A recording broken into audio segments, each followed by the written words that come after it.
I'm Harrison here and welcome to my Facebook page and YouTube channel. आज मेरे साथ हैं मिस वी मैम विकार हबीब जो बेसिकली इस्लामाबाद में बहुत जानी मानी शख्सियत हैं। हर बंदा कोई भी स्टूडेंट हो अगर इस्लामाबाद में मेरा नहीं ख्याल कि उनको मैम वी के बारे में नहीं पता होगा।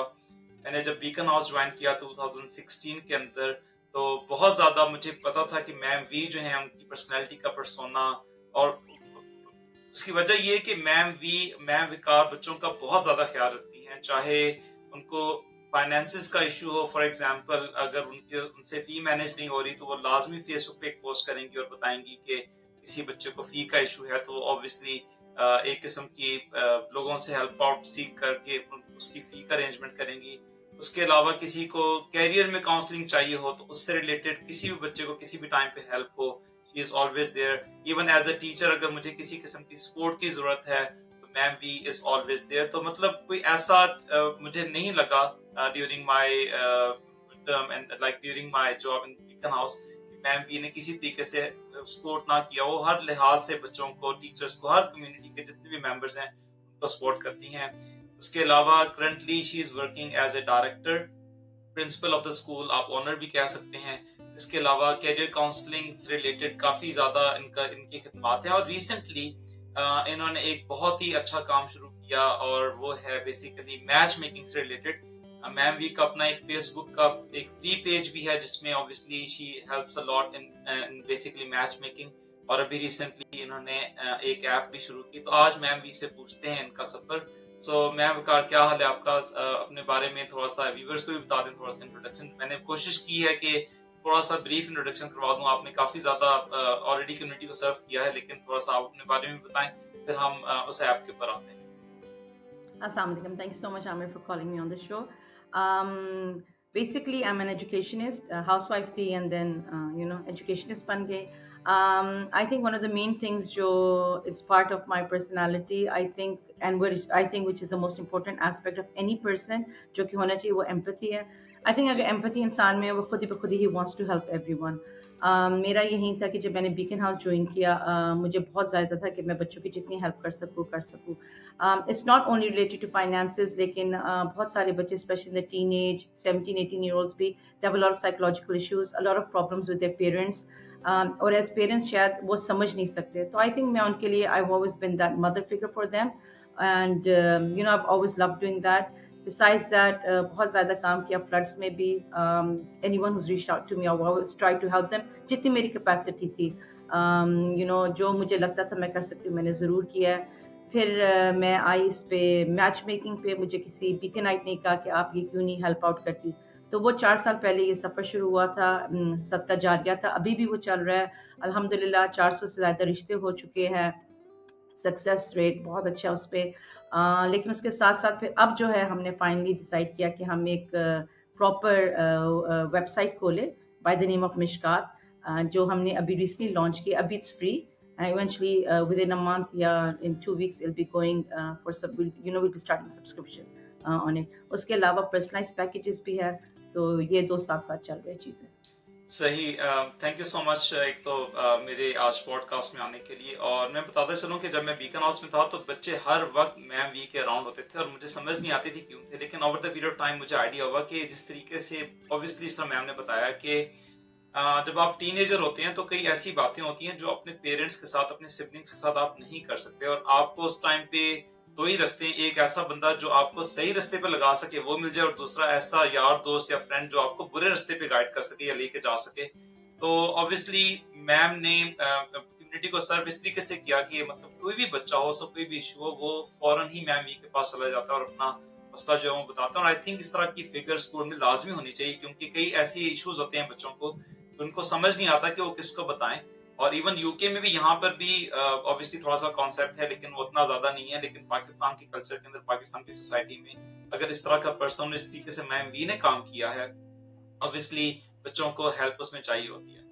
मुझे ये बताइए मैम के जो ऑब्वियसली मैच मेकिंग एक बहुत बड़ा सदका जारिया है क्योंकि आजकल रिश्ते मिलना जो है वो बहुत मुश्किल है। क्या चैलेंजेस आपको फेस करने पड़ते हैं? ऑब्वियसली आपने बहुत अरसे से ग्रुप रन किए 4 सालों में, लड़कों वाली साइड से और लड़कियों वाली साइड से। क्या आपको अभी तक समझ में आया है कि ये जो मैच मेकिंग है, रिश्ते क्यों इतने मुश्किल हो गए हैं? क्या कॉम्प्लिकेशंस हैं इसके अंदर?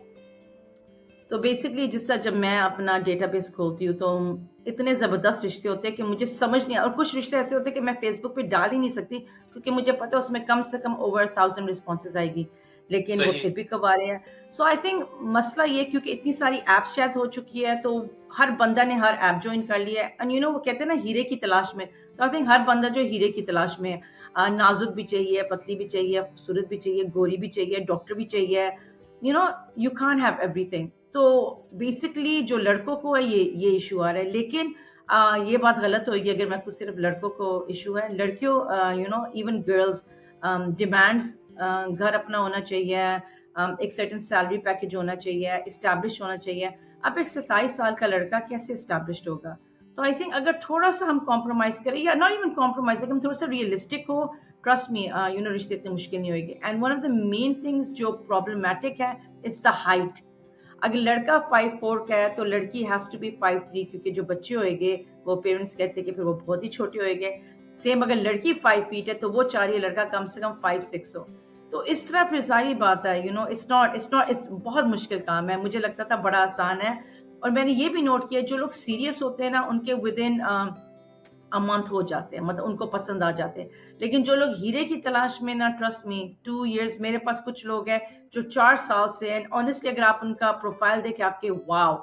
लेकिन क्यों नहीं हो रहा? स्पेशली मैं लड़कों का क्यों कहूँगी, क्योंकि there are so many girls of this age bracket, लेकिन वो नहीं हो रहा क्योंकि बेहतर से बेहतर की तलाश में आप बस टाइम टाइम पास नहीं, शायद वक़्त भी नहीं है। मैं इस पे भी ज़रूर बिलीव करती हूँ कि नसीब है, एक वक़्त मुकर्रर है, आपका साथी लिखा हुआ है, लेकिन जी। अल्लाह ने अक्ल भी दी हुई है। तो थोड़ा-सा हम भी अपनी सोच को थोड़ा-सा वो बदले, थोड़ा-सा कॉम्प्रोमाइज़ करें, थोड़ा-सा रियलिस्टिक हो, it be an easier job then. जी, बिल्कुल आपकी बात सही है। मैं भी अगर अपनी सोसाइटी में देखूँ तो हम शायद मटीरियलिस्टिक एक तो बहुत ज़्यादा हो चुके हैं, फिर हमारी डिमांड्स जो हैं वो बहुत ज़्यादा हैं। अगर मैं अपनी बात करूँ, जब मेरी शादी हुई तो मेरे पास लिटरली कुछ भी नहीं था, जॉब भी नहीं थी। बिल्कुल। और अगर हुँ, आप मेरी मिसेज़ की हाइट देखें तो हमारी हाइट में भी अच्छा खासा डिफरेंस है। मतलब ऐसा नहीं है कि जी अगर मैं तकरीबन 6 फुट का हूँ, 5 फीट 10 का, तो मेरी मिसेज़ भी सेम हाइट की है, उनकी हाइट कम है। लेकिन ऑब्वियसली अगर आपने शादी करनी है, और ऑब्वियसली शादी का रिश्ता बहुत इंपॉर्टेंट और बड़ा ज़रूरी रिश्ता है, जैसे आपको पता है कि ये आपकी एक सोसाइटी की इकाई है। अगर ये शादी का रिश्ता आपका मजबूत नहीं है, तो इसका मतलब है कि बच्चों में इश्यूज आएंगे। मैम आपको तो पता ही है इस चीज का कि कितने लोग जो हैं, बच्चे स्पेसिफिकली डिस्टर्ब आते हैं स्कूलों में अगर उनकी हुँ, पेरेंट्स के अंदर लड़ाइयाँ हैं, डाइवोर्सेज हैं। और यहाँ यूके में भी हुँ, ऐसे ही है। कितने कितने यहाँ पे शादियां होती हैं, लोगों की पार्टनर्स हैं वो चेंज कर लेते हैं, तो उससे बच्चों के ऊपर इतना साइकोलॉजिकल इफेक्ट पड़ता है, वो उनके अंदर स्टेबिलिटी नहीं आ पाती, और सारी जिंदगी वो बेसिकली एक किस्म के डिप्रेशन के अंदर रहते हैं, और वो अच्छे तरीके से बढ़ नहीं पाते। तो आपकी बात बिल्कुल ठीक है कि बिल्कुल, हमारी जो हम लोग हीरा तलाश करते रहते हैं, और उसके अंदर हम अपनी उम्रें भी गुजार देते हैं, और जो हम अच्छा टाइम अपने पार्टनर के साथ गुजार सकते हैं हम उसको भी बिल्कुल। गुमा देते हैं। जी, ये बताइएगा कि आपको ये जो ऐप आपने शुरू की है मिशकात के नाम से, इसकी वेबसाइट भी है, मैं लिंक भी शेयर कर दूंगा अपने डिस्क्रिप्शन में, इसका ख्याल क्यों आया? ऑब्वियसली आई अंडरस्टैंड कि आपका ग्रुप इतना बड़ा है, आपकी 20,000 से ऊपर फॉलोइंग है फेसबुक के ऊपर, और हर बंदा आपको कॉन्टैक्ट करता है, तो आपने क्यों सोचा कि ऐप की तरफ जाया जाए, और उसमें क्या चैलेंजेस आपको आ रही हैं आप तक? सच्ची बात बताऊँ, ये मैंने नहीं सोचे थे, मेरे बच्चों ने सोचा था। उन्होंने कहा था आप इतनी एफर्ट करती है, बिकॉज़ दे ऑलवेज़ सॉ कि मैं स्क्रॉल कर रही हूँ, मैं रिश्ते के, तो उन्होंने कहा let's make it a website. मैंने कहा मॉम, एज़ अ बिज़नेस भी आप करें और आप फ्री ग्रुप भी करें। मैं थोड़ी-सी और तरह की हूँ, मुझे होता है कि नहीं, जस्ट हेल्प आउट। उन्होंने कहा आप वो अपना जारी रखें। So that is always there, that will always be there. इसमें बस ये है कि it's more organised, it's not like a dating app, आप स्क्रॉल नहीं करते। उसमें बेसिकली ये होता है कि किसी को अगर कोई प्रोफाइल पसंद आता है, वो कनेक्शन रिक्वेस्ट भेजता है। जब रिक्वेस्ट जाती है वो मेरे पास आती है। मैं फिर दोनों के पोर्टफोलियोज़ खोलती हूँ, फिर प्रोफाइल सॉरी खोलती हूँ, फिर मैं देखती हूँ। अगर मुझे लगता है येस कंपैटिबिलिटी है, फिर मैं ओके करती हूँ। वरना जो है मैं उसको रिजेक्ट कर देती हूँ। और सैड बात ये है कि कुछ no, even for males and females दोनों जस्ट रैंडमली ना हर बंदे को भेज रहे हैं। लड़की 26 की है वो भेज रही है 40 इयर्स को, या लड़का ओ वाह! 40 का है वो भेज रहा है 20 को। तो मैं बिल्कुल ऐसे रिजेक्ट कर रही हूँ। कुछ लोगों ने मुझे कहा कि मैम शायद कंपैटिबिलिटी, मैंने कहा सॉरी, मैंने कहा मुझे ट्रेंड नज़र आ रहा है, कौन किस तरह कर रहा है। तो इसलिए अगर जो लोग सीरियस है, इसको सीरियसली ले, दे वेरी गुड प्रपोज़ल्स। अभी ज़ाहिर बात है स्टार्ट है, आहिस्ता-आहिस्ता लोग बिल्ड हो रहे हैं, और आपको पता है पैसा देना इट्स नॉट ईज़ी इन पाकिस्तान, हर बंदा नहीं तैयार होता। फ्री में जी। It's easy. तो अभी तक हमारे टोटल 1500 लोगों ने जॉइन किया है, लेकिन 600 ने साइन अप किया है। तो over the year we are hoping कि it becomes into something really large, international market को भी हम हिट करना चाह रहे हैं, लेकिन ऑफ कोर्स ये टाइम लेगा ये चीज़। आपकी बात बिल्कुल सही है। जो एज गैप है ना, यहाँ यूके में ऐसा है कि जो ईयर 7 का बच्चा है ना, वो अगर ईयर 8 के बच्चों के साथ घूमता फिरता रहे तो वहां पे एसएलटी हमारी लीडरशिप कहती है कि ये बच्चा क्यों फिर रहा है, मतलब इसका क्या काम है, तो एक साल ऊपर अपने बच्चे के साथ। और हमें ये चीज समझनी चाहिए कि जो आपका एज ग्रुप होता है ना, कंपेटेबिलिटी उसी के साथ मैच करती है। पता नहीं हमारे यहाँ एक मिथ बिल्कुल। सी बनी हुई है कि लड़का जो है वो 30 साल का होगा, लड़की 20 साल की होगी। आपकी, मेरा नहीं ख्याल कि शादी चल सकती, क्योंकि जो 20 साल की लड़की है उसका माइंडसेट थोड़ा बच्चों वाला होगा, आप मेच्योर हैं। तो वो क्लैशेस आएंगे ऑटोमेटिकली। आप शादी में 2 साल रहेंगे, आपको पता चल जाएगा कि आपकी कंपेटिबिलिटी मैच नहीं कर रही, फिर आप तलाक की तरफ चले जाएंगे। मेरा ख्याल है कोशिश यही करनी चाहिए कि आपकी अपना जो एज ग्रुप है उसके ही बंदे के साथ अगर आपकी शादी हो तो वो ज्यादा बेहतर है, बजाय इसके कि आप 5 साल छुट्टी देखें। उसका फायदा तो कुछ नहीं है। अगर आपको ये लगता है कि जी आप थोड़ा सा अगर लड़कों की सोच इस तरह होती है कि हम 40s में या 50s में चले जाएंगे तो हमारी बीवी और यंग होगी, अगर आप अपने हेल्थ का ख्याल रखें तो आप सारी जिंदगी यंग रह सकते हैं। मतलब आपको बेसिकली कुछ चीजें ठीक करनी है अपनी हेल्थ से रिलेटेड, एक्सरसाइज से रिलेटेड। ये जो मिथ बनी हुई है कि छोटी एज ग्रुप के साथ शादी करेंगे तो शायद ज्यादा बेहतर होगा, मेरा नहीं ख्याल कि इसमें ऐसी भी बात है। और आपका क्या ख्याल है मैम इस बारे में? आप क्या समझती हैं आई कि एज कंप्लीटली ग्रुप में? एग्री। बिल्कुल, इसमें यही है, कुछ शादी ऑफ कोर्स सक्सेसफुल होती है, ये तो ज़ाहिर बात है, इट्स नॉट फॉर जी एवरीवन। लेकिन हाँ, यही होता है कि मैच्योरिटी, जो यंग लड़कियाँ ज़ाहिर बात है उनकी और ड्रीम्स है, जो मैच्योर मैन है उनकी और है। तो वो फिर ऑफ कोर्स इश्यूज़ आते हैं, लेकिन there are of course couples who are successful. लेकिन when it's specially arranged marriage, I think वो एज ग्रुप बहुत, लव मैरिजेज़ में सारा चल जाता है, लेकिन अरेंज्ड मैरिज में इट्स वेरी इंपॉर्टेंट कि कंपैटिबिलिटी आप देखें, आप बंदे का ओवरऑल अपब्रिंगिंग भी देखे, उसकी डिसेंसी देखे। और सबसे बड़ी बात है, ज़ाहिर बात है कि अरेंज मैरिजेस में इतना इंसान का पता नहीं चलता। जो जी सबसे ज़्यादा इश्यू मैं फेस कर रही हूँ, जब रिश्ते हो जाते हैं, बाद में पता चलता है लड़का या लड़की में साइकोलॉजिकल इश्यूज़ है, and that is where the disaster starts. I wish there was कोई तरीका होता कि ये चीज़ पहले पता चल सकती है, लेकिन ऑफ कोर्स नहीं। तो ये I would tell all parents जो रिश्ता कर रहे हैं कि किसी तरह लड़का या लड़की की, उसका जो साइकोलॉजिकल एस्पेक्ट है, क्या वो बिल्कुल साइकोलॉजिकली सही है, ये बहुत ज़रूरी हो गया, बहुत ज़रूरी। बिल्कुल ऐसा ही है, क्योंकि ऑब्वियसली मेरा ख्याल है पेरेंट्स को ज्यादा बेहतर पता होता है इस केस के अंदर कि हमारी लड़की या हमारा लड़का जो है वो बिहेव कैसे कर रहा है घर में। और उनको ऑनेस्ट होना पड़ेगा जब आप रिश्ता करवाने जाते हैं या लेने जाते हैं। तो आपको ऑब्वियसली, इनकी जिंदगी का सवाल है, आगे बच्चे होने हैं, ऑब्वियसली एक पूरा लाइफ साइकिल है। तो अगर ये चीजें पहले से नहीं बताई जाएंगी, जो पॉजिटिव साइड्स हैं और नेगेटिव साइड्स दोनों नहीं बताई जाएंगी, तो ऑब्वियसली आप रिश्ता तो कर लेंगे लेकिन वो सक्सेसफुल नहीं होगा। चाहे लड़की बाद में डाइवोर्स बिल्कुल, फाइल कर दे या लड़का डाइवोर्स फाइल कर दे, तो ये चीजें बड़ी जरूरी है कि हमें ऑनेस्टी के साथ ये काम करना चाहिए। ऑनेस्ट होना चाहिए कि जी ये हमारे में चंद खूबियां हैं, ये कुछ खामियां भी हैं। तो अगर आपको पसंद है तो ठीक है, नहीं तो हम किसी और तरफ चले जाते हैं। लेकिन हमारे यहाँ मसला ये है कि हम शायद बिल्कुल परफेक्ट बनने का जो हम एक किस्म का ड्रामा करते हैं कि हमारे बच्चे में कोई फ्लॉ नहीं है, हमारा बच्चा जो चाहे वो लड़की है या लड़का है वो बिल्कुल एक्यूरेट है, कोई इसमें मसला नहीं है। लेकिन शादी जब होती है तो पता चलता है कि नहीं, इसमें ये भी खामी है, ये भी खामी है, ये भी खामी है, चीजें चल नहीं पाती उस तरीके से, तो बड़ा एब्सोल्युटली, मुश्किल हो जाता है। एब्सोल्युटली। मुझे ये बताएं कि अभी तक जो मैच मेकिंग आपने की है, उसमें जो शादियां भी हुई हैं, उसमें जनरली सक्सेस रेशो क्या है? मतलब वो सक्सेसफुल रह रही है, आपको फीडबैक मिल रहा है कि नहीं ये रिश्ता आपने अच्छा नहीं करवाया? ऑब्वियसली लोग क्रिटिसाइज भी करते होंगे। अगर आप काम इस तरह का है कि अगर शादी अच्छी चल रही है तो आपको ऑब्वियसली लोग एक्नॉलेज भी करेंगे, लेकिन अगर शादी नहीं अच्छी चली तो ऑब्वियसली लोग आपको क्रिटिसाइज भी करेंगे। तो उस सिलसिले में कैसा आपका अभी तक रिस्पॉन्स लोगों का रहा है आपके साथ? अच्छा, बड़ा वैलिड क्वेश्चन है, और that's one of the main reasons मैं इस चीज़ से डरी थी, स्पेशली अगर आप सेंसिटिव है तो आप हर चीज़ you take it to heart.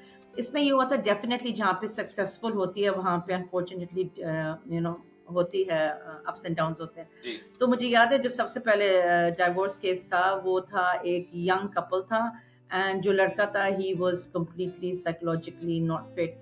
तो जब बच्ची ने मुझे बताया, तो मैंने जब उसे अपोलोजाइज़ किया, तो मुझे भी था, उसने कहा मैम आप अपोलोजाइज़ क्यों कर रही है? तो मैंने समझी इसलिए उसने मुझे बताया था। उसने कहा मैम मैंने सिर्फ़ आपसे ये कहना था, मैं सिर्फ़ आपको बता रही थी कि ये आपकी अभी भी फ़ेसबुक पे है और ये लड़का लड़की ढूँढ रहे, तो आप काइंडली इनको हटा दें। तो बल्कि जब मैंने उसको सॉरी कहा, उसने कहा मैम मैं तो अब अपनी बहन का भी आपके थ्रू कराऊँगी। तो मेरे लिए बहुत हैरानकुन बात थी। सही। इस तरह टोटल 3 हुई है अभी तक डाइवोर्सेज़, एंड अनफॉर्चुनेटली तीनों केसेज़ में यही इशू था, साइकोलॉजिकल इश्यूज। एंड तीनों ने ही मुझे, जब मैंने तीनों को अपोलोजाइज किया, they all had the same view कि मैम आप क्यों अपोलोजाइज करिए, क्योंकि मैंने बार बार कहा है कि ये वेरीफाइड इस तरह से नहीं है। जाहिर बात है मैं किसी का नेचर तो नहीं बता सकती। बिल्कुल ऐसा ही आप है, अगर मुझे बिल्कुल बीकन ऐसा ही है। हाइट्स का जो भी है, जब मुझसे लोग पूछते हैं ये बच्चा कैसा था, मैं ये ज़रूर कहती हूँ, हाँ, जब मेरे पास था ये ज़बरदस्त था, लेकिन इतने साल गुज़र गए मुझे नहीं पता। तो आप जब आप रिश्ता कराते, ज़ाहिर बात है आप गारंटी नेचर की नहीं लेते। हाँ, ये कहते हैं जी ये लड़का है, ये इसका आईडी कार्ड मैंने देखा है, ये वेरिफाइड है, ये फैमिली एग्ज़िस्ट करती है, लेकिन उसके आगे मेरा कोई काम नहीं है। लेकिन I'd like to thank all the people who trusted me so much. मतलब बहुत बड़ी बात होती है कि डिवोर्स के होने के बाद भी अगर जी। लोग थैंक यू करते हैं, it's a big big honour.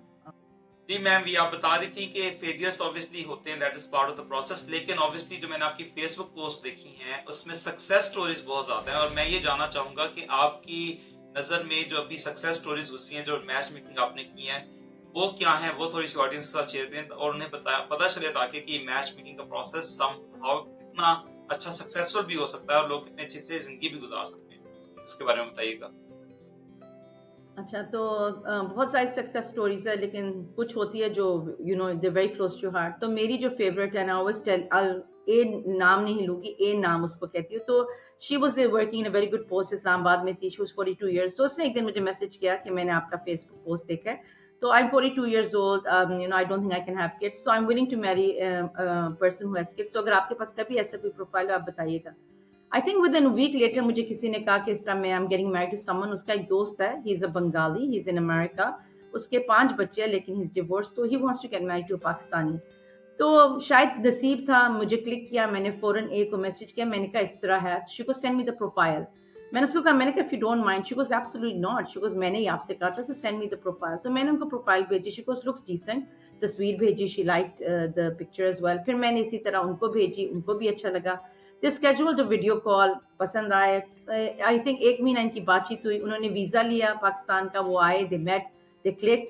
I think 3 months बाद आके उनका निकाह हो गया, एंड फिर शी वेटेड फॉर 1.5 ईयर्स और फाइनली अब she is 3 months ago America गई है, एंड माशाल्लाह they are so happy. The reason is very close to my heart is she shared all her journey with me, तस्वीरें भेजती है, and they are genuinely happy. मतलब मुझे इतनी खुशी होती है उनकी पिक्स देख के, जबकि मैं कभी नहीं मिली दोनों से, लेकिन honestly I admire that couple. उसी तरह एक पठान फैमिली थी, उन्होंने मुझे कांटेक्ट किया कि हमारा बेटा इंग्लैंड में डॉक्टर है, आपके पास अगर कोई पठान लड़की हो। तो दिमाग में इतने लोग थे, लेकिन रिसेंटली किसी मेरी स्टूडेंट की ही खाला ने मुझे अप्रोच किया था, और वो लड़की माशाल्लाह बहुत प्यारी थी। तो उनका डिमांड यही थी, बस पठान हो और प्यारी हो। तो मैंने इस तरह कहा कि एक बच्ची, और मुझे पता था, that was, I was so confident कि ये रिश्ता हो जाएगा, और वाक़ई में माशाल्लाह शादी भी होगी, and she is very happy too. तो शायद नसीब की बात है, वसीला कोई बनता है, लेकिन शायद अल्लाह ने ही ज़ाहिर बात है दिमाग में डाला, तो विदिन सेकंड्स मैंने perfect proposal.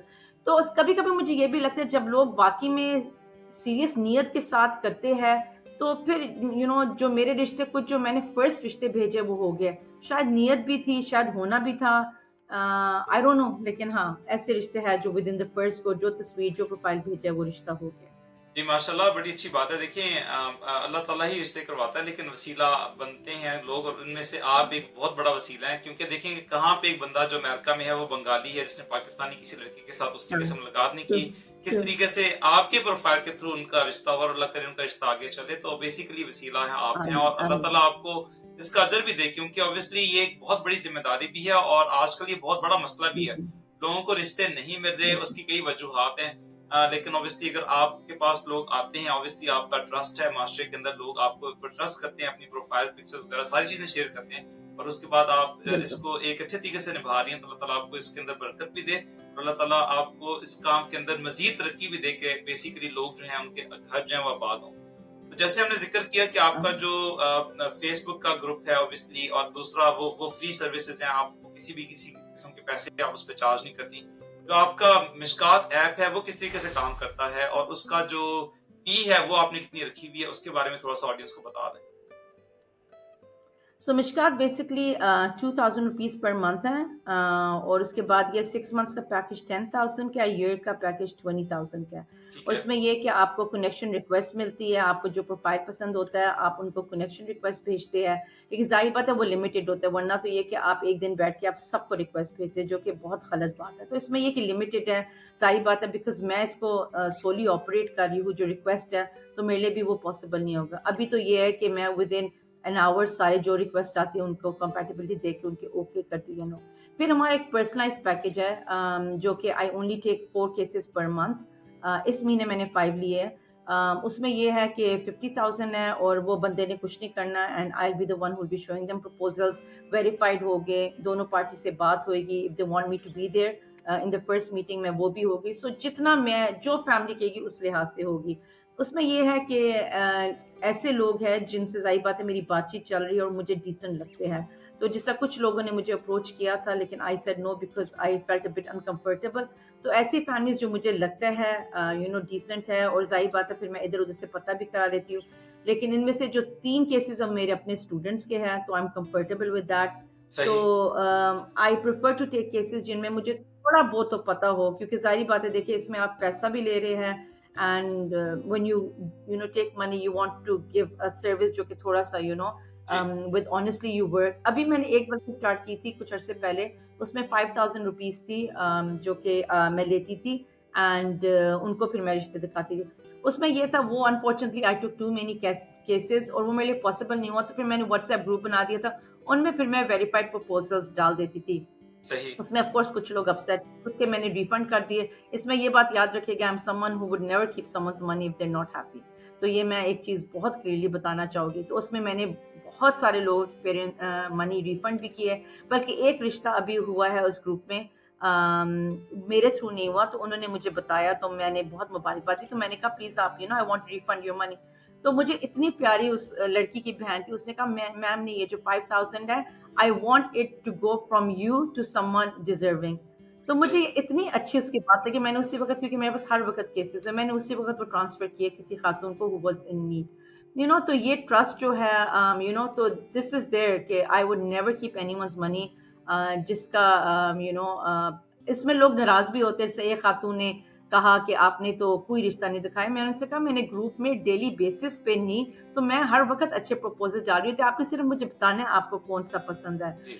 So you do get people who upset, off and course. Because मैं सेंसिटिव हूँ, मैं उसको बहुत दिल पे ले लेती हूँ। मेरी बहू हमेशा कहती है 200 पॉज़िटिव कमेंट्स आएँगे, एक नेगेटिव कमेंट आएगा और आप ट्रिगर हो जाएगी। तो मेरा ये अनफॉर्चुनेटली एक बहुत बड़ा मसला है कि I get triggered by any negative comment. वो एक कहावत भी है ना उर्दू में कि उसी दरख्त के ऊपर पत्थर ज़्यादा पड़ते हैं जिसमें फल लगा हो। तो बात वही है कि हाँ। माशाल्लाह आपका काम बहुत अच्छा है और जिस सोसाइटी में हम रहते हैं ना उसमें ऑब्वियसली पॉजिटिव लोग भी हैं, नेगेटिव लोग भी हैं और जिस तरह बिल्कुल। ऑनेस्टी के साथ आप काम कर रही हैं, आपको कोई भी नेगेटिव कमेंट चुभता है। मेरा भी वही हिसाब है कि जब मुझे कोई यूट्यूब पे या फेसबुक पे कोई बात नेगेटिव लिख देता है, तो मुझे दुःख होता है कि मतलब आप इतना अच्छा काम कर रहे हैं। लेकिन वही वाली बात है कि समटाइम हम पॉजिटिव कमेंट्स इग्नोर कर देते हैं, नेगेटिव कमेंट्स से हमारी नज़र ज़्यादा चली जाती है। बट बिल्कुल, ऑब्वियसली बिल्कुल। बहुत अच्छा आप काम कर रही हैं और अल्लाह ताला आपको इस काम के अंदर जो है वो और ज़्यादा बरकत भी दे। जज़ाकल्लाह, तो एक लास्ट में क्वेश्चन आपसे पूछूंगा, जज़ाकल्लाह। ऑब्वियसली आप मदर भी हैं और आप माशाल्लाह आप सास भी हैं, तो आप मुझे बताइए जो सास बहू का अपनी बहू की बात की, ये रिश्ता किस तरीके से है, ये हमारे माशरे में इतना बुरा क्यों बना हुआ है और वो बेहतर कैसे हो सकता है? आपको क्या लगता है कि क्या वजह है इसको इतने बुरे होने की और आपने किस तरीके से इसको मतलब म्यूचुअल रिलेशनशिप रखा हुआ है अपनी बहुओं के साथ? अच्छा, तो आई थिंक ये बहुत ही वाक़ई में प्रेसिंग इश्यू है, स्पेशली हमारी सोसाइटी में। ऑनेस्टली मैं कह रही हूँ, this is the most beautiful relationship, मतलब मेरा इतना खूबसूरत रिलेशनशिप है अपनी दोनों डॉटर इन लॉज़ के साथ। कुछ लोग कहें कि हाँ, वो तो बाहर होती है, ये बात नहीं है। जिसमें बुरा होना होता है ना, वो एक दिन में ही बुरा जी, होता है। बिल्कुल बल्कि ऐसे ही। आई थिंक जो दूर रहते हैं ना, वो ज़्यादा मुश्किल होता है, क्योंकि जब बच्चे आते हैं, तो फिर तो जो सास प्रोटेक्टिव होती है, उनको होता है बस हमारा बेटा सारा वक़्त हमारे पास हो। जी। सो आई थिंक कि जो लोग अच्छे हैं वो चाहे 10 साल बाद मिले, चाहे साथ रहे, इट डज़न्ट मैटर। और इस रिश्ते को मदर इन लॉ ने ही दिल बड़ा करना होता है। एक लड़की बाहर से आई, आप उसको टाइम दें एडजस्ट करने में। मेरा बहुत खूबसूरत रिश्ता है, मुझे तो मज़ा ही नहीं आता अगर मेरा बेटा और मेरी बहू ना हो। ऑनेस्टली आजकल मेरा बेटा आया हुआ है, बेटा आया हुआ है, तो बहू जो है कभी अपनी मदर के घर होती है, कभी इधर होती है। तो हमें ज़्यादा मज़ा आता है जब वो इधर होती है। एंड बिल्कुल ऑनेस्टली एज अ गुड़िया हम उसको ट्रीट करते हैं। अभी मेरी दूसरी टोटिन लाई हुई थी 4 महीने पहले, रात के 2-2 बजे उठा के मी एंड माई हस्बैंड को ले जाती थी क्वेटा टी हाउस। तो ये कितनी छोटी छोटी चीजें जी, हैं, 10 दिनों के लिए आई है आंटी, नहीं चले बस क्वेटा में, कल बस स्कूल है, कुछ नहीं होता। कभी कहीं लेके जा रहे, कभी कहीं लेके जा रहे। तो ये हमारे ऊपर, अब मैं सड़ूं कि नहीं, ये मेरा बेटा पूरा वक्त मेरे साथ क्यों नहीं बैठा हुआ, उसके साथ क्यों बैठा। I mean for God sake, ही आपका जी, बेटा है, हमेशा रहेगा, लेकिन अब वो उसका हस्बैंड भी है। तो जी, थोड़ा दिल बड़ा करे। और एक बात याद रखिएगा, अगर आप घर का माहौल खराब करेंगे, आपका बेटा ही है जो खुश नहीं होगा। तो अगर आप ऐसा ही है। अपने बेटे की खुशी चाहते हैं, तो मुझे ऑनेस्टली मुझे ये बातें समझ नहीं आती। मुझे था जब मेरे बेटों की शादी हो, शायद थोड़ा-सा कुछ हो, शायद जेलसी हो, लेकिन ये सब गलत है। ये सारी गलत बातें हैं, ये सब हमारे ऊपर है। यू नो ताली दोनों हाथों से बढ़ती है। मैं ये नहीं जी, कहूँगी, डॉटर इन लॉज़ भी आजकल कुछ है, जो है जी, they is who are on the wrong. तो it is wrong to say कि all mother in laws wrong. There are mother in laws जो बहुत अच्छी है, मैंने देखा है, लेकिन अनफॉर्चुनेटली बात तलाक तक पहुँची। तो ताली दोनों जी। हाथों से बजती है, और मैं ये सबको पैगाम दूँगी, daughter in laws and mother in laws, अगर आप अपने घर का माहौल अच्छा रखना चाहते हैं, ताली दोनों हाथों से बजती है। आप भी दिल बड़ा करें, डॉटर इन लॉ भी दिल बड़ा करे, और अगर आप साथ रहते हैं, प्यार सलूक से रहे, दूर रहते हैं, तो जब वो आए, थोड़े दिनों के लिए आए हैं, खुशी में गुज़ारें। That's it. मेरा ख्याल है ऑनेस्टी बहुत ज़रूरी है। आप अगर ईमानदार हैं, दोनों साइड ईमानदार हैं, तो रिश्ता बहुत अच्छा चल सकता है। लेकिन बिल्कुल, अगर ज़रा-सी भी बिल्कुल, खुंदक सी आ जाए और ईमानदारी से तो आप थोड़ी-सी बेईमानी में चले जाएँ, बिला वजह बात को एक्ज़ैजरेट करें, चाहे वो सास है, चाहे वो बहू है, तो वो चीज़ें फिर कहाँ से कहाँ पहुँच जाएँगी। और बिल्कुल, इवेंचुअली पिसने वाली ज़्यादा से मर्द है जिसने शादी की है। ऑब्वियसली उसने माँ को भी देखना है अपने, उसने एब्सोल्युटली, अपनी बीवी को भी देखना है, और लड़ाइयाँ इसलिए होती हैं कि वो ऑब्वियसली बैलेंस नहीं हो पाता रिश्ता, और फिर उसमें बैलेंस। लड़ाइयाँ, फ़साद जो हैं वो शुरू हो जाते हैं। बस एक लास्ट क्वेश्चन मैं आपसे पूछूँगा। मुझे ये बताएँ कि ऑब्वियसली आप स्टूडेंट्स को भी बहुत हेल्प करती हैं, और ऑब्वियसली बहुत से ऐसे लोग हैं बिल्कुल। जिनको यूनिवर्सिटी फी में प्रॉब्लम आती है, या वो स्कूल की फी नहीं पे कर पाते। Obviously there are some different circumstances. उसमें मुझे बताएँ कि आपके पास रिस्पॉन्स कैसा रहता है? उसमें ऑब्वियसली आपका एक बहुत बड़ा, बच्चे भी आपको जानते हैं। उसमें आपको क्या इश्यूज़ आते हैं? आप फी जब मैनेज करती हैं, जब पोस्ट डालती हैं, तो उसमें क्या लोग आपको हेल्प करते हैं डोनेशंस के अंदर? और या लोगों का रिस्पॉन्स नहीं रहता उस तरीके से, और फिर वो आप किस तरीके से मैनेज करती हैं? ऑब्वियसली आपने हेल्प तो करनी होती है, फिर आपकी ऑब्वियसली अपनी पॉकेट से भी जा रहे होंगे पैसे, तो उसमें क्या होता है? बिल्कुल। अच्छा, अल्हम्दुलिल्लाह, जब पहली दफ़ा पोस्ट डाला था, मैं बहुत डरी हुई थी, क्योंकि एक बच्ची थी, उसकी फ़ी का मुझे बहुत ज़्यादा था। तो वो मुझे अभी तक जी, याद है, जब मैंने डाला, मुझे याद है मैंने अपना फ़ोन का रिंगर भी ऑफ कर दिया, क्योंकि मैं इतने स्ट्रेस में थी, अगर नहीं हुआ तो क्या। And I still remember, I think I just needed ₹40,000, और वो लाखों में गई थी। And that's when I realized कि और जब फ्लड्स हुए थे, मुझे सबने कहा, मैंने कहा नहीं, ये बहुत बड़ी ज़िम्मेदारी है, लोग हर कोई डोनेट करे, तो मुझे क्यों करेंगे। आई स्टिल रिमेंबर्ड, मैंने माशाल्लाह करोड़ से ऊपर कलेक्ट किया था, और फिर माशाल्लाह। पर्सनली जाके माय हस्बैंड, उनकी टीम ने, हमने वो हेल्प आउट किया था। तो ये ट्रस्ट जो है बहुत बड़ी चीज़ है। मैं कभी किसी को रिफ्यूज़ नहीं करती, unless I feel the case is not genuine, and unless someone repeatedly मुझे पूछ माँगता है, वो मैं बहुत आई आई गेट वेरी अपसेट, क्योंकि मुझे लगता है कि अगर आपने एक दफ़ा किसी की हेल्प कर दी है, अब उस इंसान ने खुद कुछ करना चाहिए। अब इतने ज़रिए जी, हो गए पैसे कमाने के, आप कुछ ना कुछ कर लें। तो अगर कोई केस आता है, मैं डेफ़िनिटली उसको रीच आउट करती हूँ। अब अल्हम्दुलिल्लाह मेरे बच्चे भी कमा रहे हैं, वो भी भेज रहे हैं, तो इस तरह से अब इस तरह पोस्ट मैंने कम कर दी है डालना। लेकिन हाँ, अगर कुछ बहुत ज़्यादा, बहुत बड़ी अमाउंट होती है, फिर मैं ज़रूर करती हूँ। अभी तक अल्हम्दुलिल्लाह, I think it's been over 12 years, मुझे नहीं याद है कि किसी ने मुझसे कहा और मैंने वो केस लिया, एंड आई हैव बीन, मैंने बच्चों की पूरी मेडिकल फीस भी दी हुई है। मैंने नहीं, मैं कभी नहीं कहूँगी मैं, हम सब ने मिलके दी जी, है। So I really, this is a great way for me to say thank you to everyone. There are people who I don't even know, you know there is a lady called M, I won't take her name, जिन्होंने इतनी donate करती है। My students, I'd like to thank you. People who don't know me, who just follow me, who trust me, ये बहुत बड़ी बात होती है, किसी के ऊपर इतना पैसा देना and just blindly trusting it, not asking for receipts. So thank you so much, and I hope I continue to, जितने लोगों की मैं हेल्प कर सकती हूँ, आप लोगों के थ्रू मैं ज़रूर कर सकूँ। जज़ाकल्लाह खैर मिस विकार, मिस मैम भी ऑब्वियसली, और अल्लाह ताला जो आप काम कर रही हैं सोसाइटी के लिए, अल्लाह ताला आपको और तरक्की दे इस काम के अंदर, और अल्लाह ताला आपको और हौसला भी दे। ऑब्वियसली कई लोग ऐसे होंगे जो क्रिटिसाइज़ करेंगे, लेकिन काफ़ी लोग आपको एप्रिशिएट करते हैं, इंक्लूडिंग माय सेल्फ। मैं हमेशा आपको जहाँ थैंक भी यू मैं बैठा होता हूँ, मैं लाजमी जिक्र करता हूँ आपका मिसेस के साथ, फैमिली के साथ, या इवन यहाँ स्कूल के अंदर भी जब भी बात होती है कि इस तरह का फिगर जो है वो बच्चों के लिए कितना ज़रूरी है, और अल्लाह ताला आपको हमेशा खुश रखे, आबाद रखे। Thank you so much for your time. मैं अपनी वीडियो को आज वाइंड अप करूंगा। अगर आपका कोई भी क्वेश्चन है मैम वी से रिलेटेड, कोई भी चीज़ आप उनसे पूछना चाहते हैं, आप कमेंट सेक्शन में ज़रूर लिखिएगा। मैं अपना मैसेज जो है वो ज़रूर उन तक पहुंचाऊंगा। Thank you so much for watching my videos. Aamir Hasan signing off. Thank you so much, जज़ाकल्लाह। Thank you, Amar.